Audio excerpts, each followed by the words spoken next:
ചൂട് കാലം സഹിക്കാൻ പറ്റാത്ത കാലം തന്നെയാണ്. ചൂട് കൂടുന്നത് കാരണം നമുക്ക് എന്തൊക്കെ ചെയ്യാൻ പറ്റുമോ അതൊക്കെ നമ്മൾ വാരി തേക്കാറുണ്ട്. സൺസ്ക്രീൻ പോലെയുള്ളവയായിരുന്നാലും അല്ലെങ്കിൽ ജാക്കറ്റോ ഒക്കെ ഇട്ടായിരിക്കും നമ്മൾ പുറത്തേക്ക് ഇറങ്ങുക, കുട പിടിക്കുക, ഈ പരിപാടികളെല്ലാം ഉണ്ട്. വെള്ളം കുടിക്കുക എന്നൊക്കെ ഒത്തിരി പേര് പറയാറുണ്ട്, ഒരുപാട് വെള്ളം കുടിക്കണമെന്ന് പറയാറുണ്ട്. പക്ഷേ എന്തൊക്കെയാണ് ചെയ്യേണ്ടത്, എന്തൊക്കെ പ്രശ്നങ്ങളാണ് ഈ ചൂട് കാലത്ത് നമ്മളെ കാത്തിരിക്കുന്നത് എന്നുള്ളതും കൂടി നമുക്കൊന്ന് ചോദിച്ചറിയാം. എന്നോടൊപ്പം ഉള്ളത് emergency medicine doctor Binu Bright, Pattom SUT hospital. Doctor, welcome to the show. Thank U.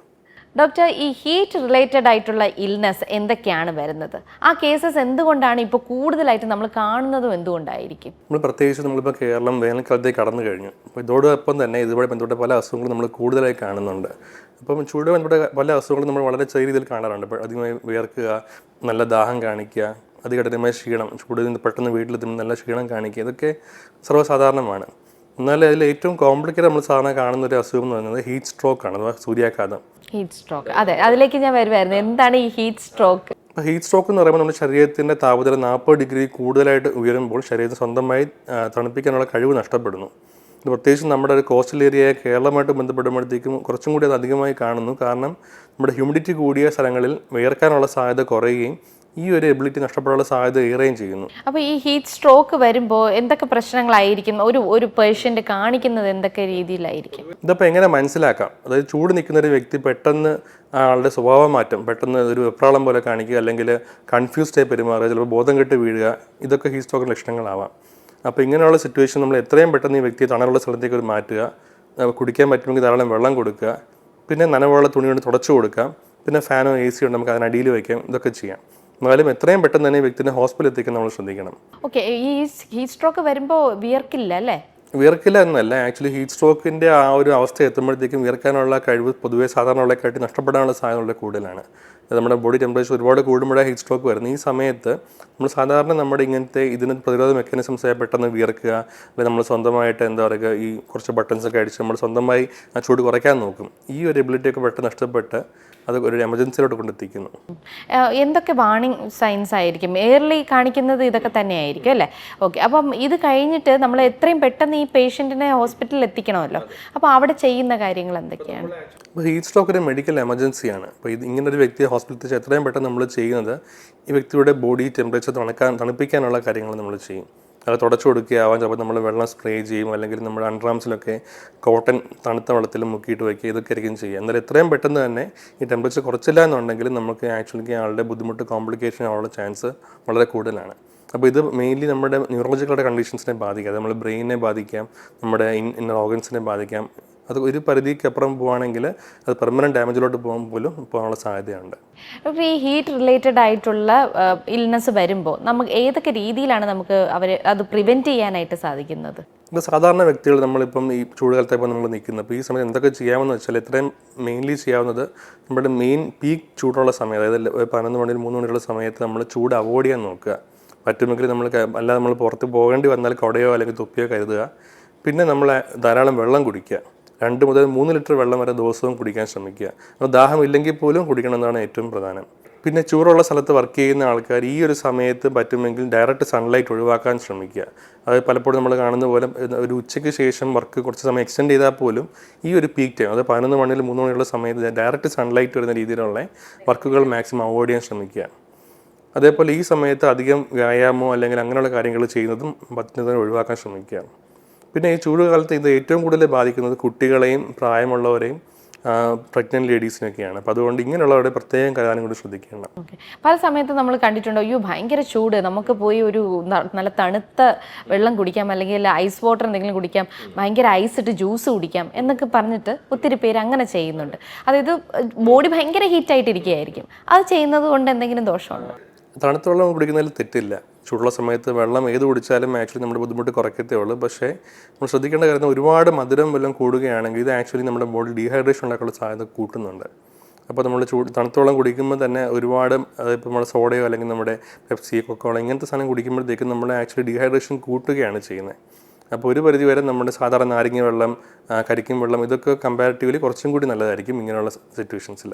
അതായത് പ്ലെയിൻ വാട്ടർ തന്നെ കുടിക്കുക. പ്ലെയിൻ വാട്ടർ കുടിക്കുന്നത് ഏറ്റവും നല്ലത് ആക്ച്വലി. കാരണം പലപ്പോഴും നമ്മൾ എന്താ പറയുക, ഇങ്ങനെയുള്ള അഡീഷണൽ സംഭവം കുടിക്കുന്നതിനെക്കാട്ടിയും പ്ലെയിൻ വാട്ടറാണ് ഏറ്റവും സേഫും ആർക്കും കുടിക്കാവുന്നത്. ഓക്കെ. ഈ ORS ഒക്കെ നല്ലതാണോ? കരിക്കൻ വെള്ളം, ORS? അപ്പോൾ ORS ഇതേപോലെ മിനറൽസ് ഒക്കെ ആഡ് ചെയ്ത വെള്ളം പലപ്പോഴും നല്ലത് തന്നെയാണ്. അത് പ്രത്യേകിച്ച് നമ്മൾ ഒരുപാട് ദൂരം നടക്കുകയൊക്കെ ചെയ്യുകയാണ്. ഇപ്പോൾ ട്രക്കിങ്ങിനൊക്കെ പോകുന്ന ആൾക്കാരാണെങ്കിൽ ORS ആശയ കൈ കരുതുന്നത് എപ്പോഴും നല്ലത് തന്നെയാണ്.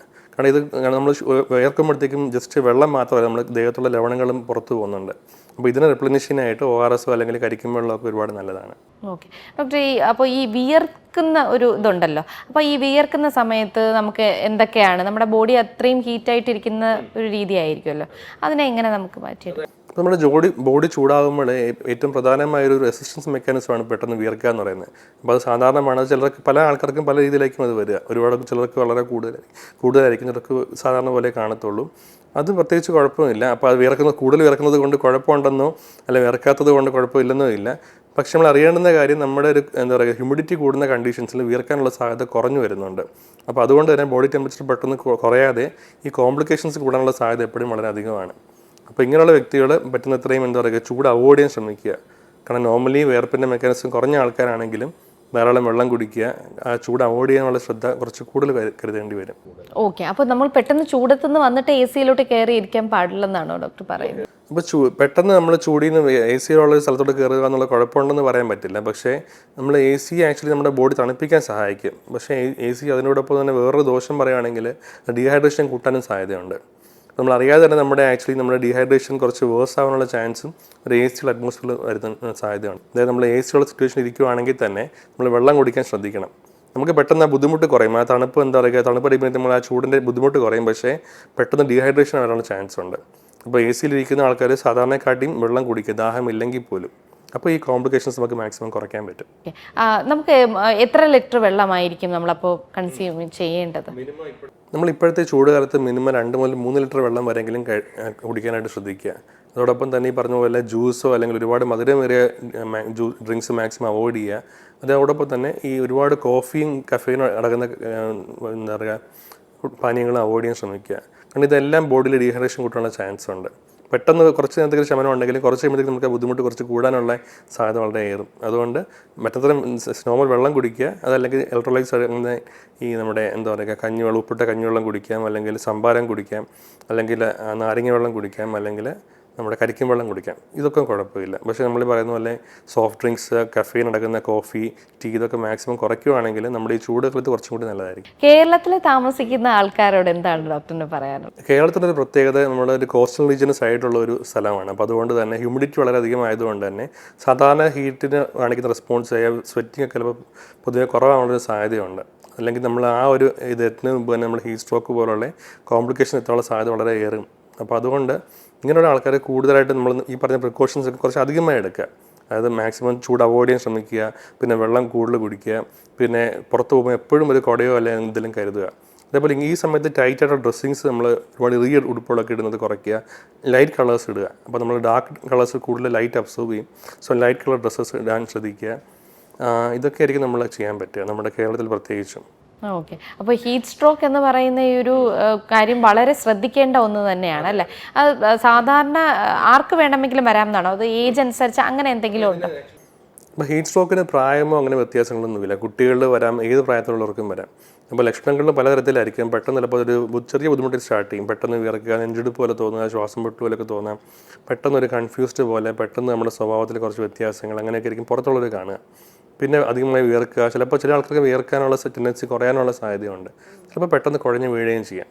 ഇത് ഏത് തന്നെ ആയാലും ചൂട് നിൽക്കുന്ന ഒരു വ്യക്തിക്ക് പെട്ടെന്നുണ്ടാകുന്ന എന്ത് മാറ്റങ്ങൾ കണ്ടാലും എത്രയും പെട്ടെന്ന് ആ വ്യക്തിനെ അവിടെ നിന്ന് മാറ്റാൻ ശ്രമിക്കുക. അതേപോലെ തന്നെ വേണ്ടി വന്നാൽ ഹോസ്പിറ്റലിൽ എത്തിക്കാനും നോക്കുക. പിന്നെ ധാരാളം വെള്ളം കുടിക്കാൻ കൊടുക്കുക. പറ്റുമെങ്കിൽ തണുപ്പുള്ള ഫാനോ AC-യോ അണ്ടറിലായിട്ട് ഇരുത്താനായിട്ടും ശ്രദ്ധിക്കുക. ഇത്രയൊക്കെ നമുക്ക് എത്രയും പെട്ടെന്ന് ചെയ്യാൻ പറ്റുക. നമ്മളിത് കേൾക്കുമ്പോൾ അത്ര സിമ്പിളായിട്ടുള്ള അസുഖമായി തോന്നുമെങ്കിലും കഴിഞ്ഞ വർഷം 4 പേരോളം ഹീറ്റ് സ്ട്രോക്കുമായി നമ്മളെ കേരളത്തിൽ മരണപ്പെട്ടിട്ടുണ്ട്. അപ്പോൾ അതുകൊണ്ട് മരണം വരെ സംഭവിക്കാൻ സാധ്യതയുള്ളൊരു അസുഖമാണ്. എന്നാൽ പൂർണ്ണമായും പ്രിവെൻറ്റബിൾ ആയിട്ടുള്ള അസുഖമാണ് ഹീറ്റ് സ്ട്രോക്ക്. ഡോക്ടർ, അതുപോലെ തന്നെ എന്തെങ്കിലുമൊക്കെ ഈ മെഡിക്കേഷൻസ് എടുക്കുന്ന ആളുകൾക്കുണ്ടല്ലോ, അവർക്കൊക്കെ ഈ ഹീറ്റ് സ്ട്രോക്ക് ഒരു റിസ്ക് ആയിട്ട് വരാറുണ്ട്. ഇപ്പോൾ ഈ ചൂട് കാലത്ത് ആക്ച്വലി നമ്മൾ വിട്ടുപോകുന്ന ഒരു കാര്യമാണ് ആക്ച്വലി മെഡിസിൻസ്. അതായത് പല ആൾക്കാർക്കും പല അസുഖങ്ങളുണ്ട്. അപ്പോൾ ഇതിൽ പല മെഡിസിൻസും ഡീഹൈഡ്രേഷൻ ആക്ച്വലി വേഴ്സൺ ചെയ്യാനുള്ള ചാൻസ് ഉണ്ട്.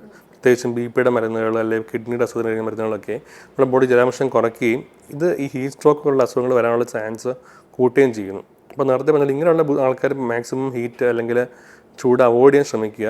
പക്ഷേ നമ്മൾ കൂടെയുള്ള ആൾക്കാർ എപ്പോഴും അറിഞ്ഞിരിക്കേണ്ടത് ഇങ്ങനെയുള്ള ആൾക്കാർക്ക് ഇങ്ങനെയുള്ള റിസ്ക് കൂടുന്നും നമ്മൾ അത് എപ്പോഴും ഒരു കരുതലായിട്ട് കൈവയ്ക്കേണ്ടതാണ്.